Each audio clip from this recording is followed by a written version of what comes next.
యస్మాత్ స్మరతిరేవ స్యాత్ ఆత్మతృప్తశ్చ మానవః ఆత్మన్యేవ చ సంతుష్టః తస్య కార్యం న విద్యతే. పద అర్థం చూద్దాం రండి. యహ్ తు ఎవరైతే ఆత్మరతి ఏవ ఆత్మలోని ఆనందం పొందుతాడో, స్యాత్ ఉంటాడో, ఆత్మతృప్త చ తనలో తానే తృప్తి చెందినవాడు, మానవః మనిషి, ఆత్మని ఏవ ఆత్మలోనే, చ మరియు సంతుష్టః పూర్తిగా సంతృప్తి చెందినవాడు, తస్య అతనికి కార్యం చేయవలసిన కర్తవ్యం న విద్యతే ఉండదు. ఇప్పుడు తాత్పర్యం చూద్దాం రండి.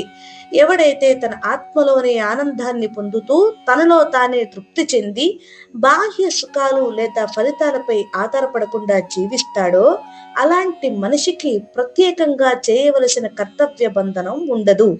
అతడు పనిని వదిలేసిన వాడు కాదు, కానీ అతని జీవితం ఇప్పటికే ఆత్మ సంతృప్తితో పరిపూర్ణంగా ఉంటుంది. హరే కృష్ణ.